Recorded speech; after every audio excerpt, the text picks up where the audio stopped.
मी तुमचं सगळ्यांचं या तिन्ही संस्थांच्या वतीनं मनापासून स्वागत करतो आणि तुम्ही एवढ्या मोठ्या संख्येनं उपस्थित राहिलात त्याच्याबद्दल मी आपले आभार मानतो. माझी सुरुवातीला सगळ्या विद्यार्थ्यांना विनंती आहे की तुम्ही फक्त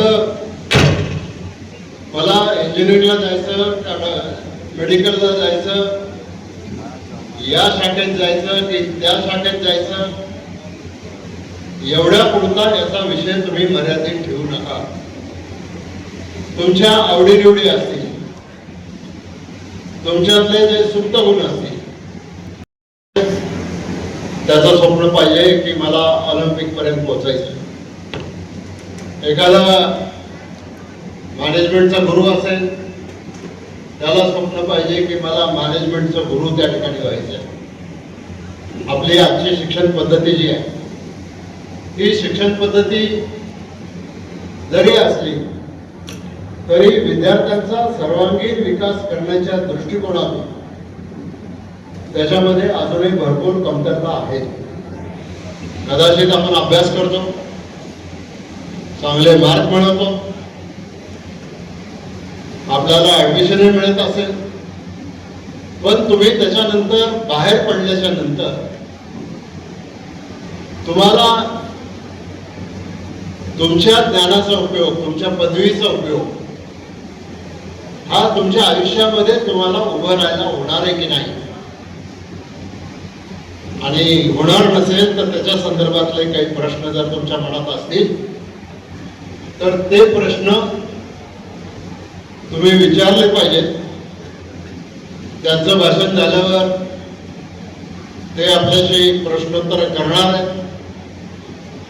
विद्यार्थ्यांनी ज्या वेळेला कार्यशाळेला जायचं असतं तेव्हा एका हातात वही पाहिजे, एका हातात पेन पाहिजे, महत्वाचे मुद्दे नोट डाऊन केले पाहिजे.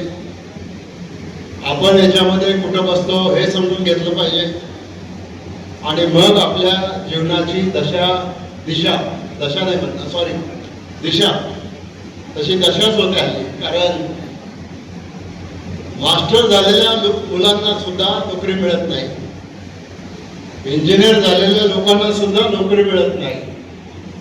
आणि मी तर अनेक वेळेला हे पाहतो की अशी मोठी मोठी शिकलेली मुलं सुद्धा हॉटेल सारख्या व्यवसायामध्ये किंवा दुसऱ्या कुठल्या व्यवसायामध्ये वेटरचं किंवा आणखी काहीतरी असं काम करत असतात. कारण एवढ्या मोठ्या संख्येनं आज तरुण शिकून बाहेर पडतात.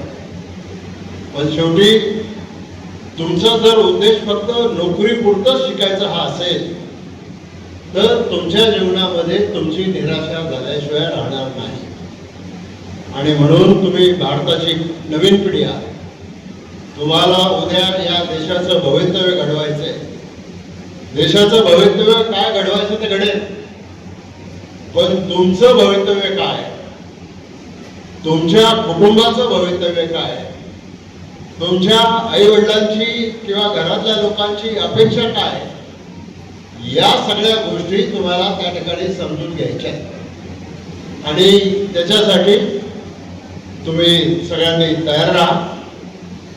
एवढंच नाही तर मला आज आंबेगाव तालुक्यामधल्या सगळ्या विद्यार्थ्यांना, नागरिकांना सांगायला या ठिकाणी आनंद वाटतो. पण ते सांगू का? मला आनंद याच्यासाठी आहे की उद्याच्या काही दिवसामध्ये आम्ही आपल्या तालुक्यामध्ये फिनिशिंग स्कूल सुरू करत आहोत. फिनिशिंग स्कूलचा अर्थ असा आहे की तुम्ही इंजिनियर झाला पण तुम्हाला टेक्नॉलॉजी तितकी सफाईदारपणानं वापरता येत नाही. तुम्ही आणखीन एखादी काही डिग्री घेतली, ज्ञानाचं भांडार भरपूर आहे तुमच्याजवळ, पण ज्या वेळेला आपण मुलाखतीला जातो किंवा एखाद्या मार्केटिंगला जातो त्यावेळेला आपला अपीयरन्स, आपली भाषेवरचं प्रभुत्व, दुसऱ्याला त्या ठिकाणी प्रभावित करण्याची शैली, या गोष्टी आता अलीकडच्या काळामध्ये कॉलेजेसमध्ये किंवा शाळांमध्ये सुद्धा बारीक फ्यू मी सगळ्यांनाच काही डिस्कार्ड करत नाही. आज इंग्लिश मिडियमच्या शाळा आहेत.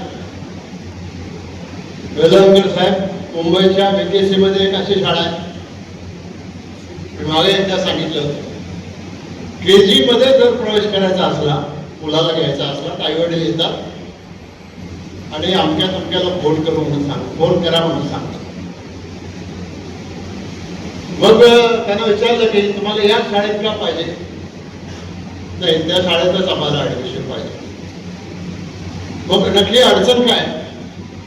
आम्ही डोनेशन द्यायला पण तयार आहे. आता त्यांना विचारलं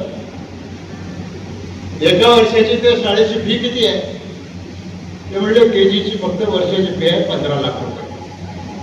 आणि 15 लाख रुपये खिशामध्ये घेऊन लाईनीत उभे राहिलेले आई वडील एका बाजूला आहेत आणि आज आपल्याला सगळ्यांचा सामना करावा लागणारे आपले आई वडील आपण दुसऱ्या बाजूला आहे.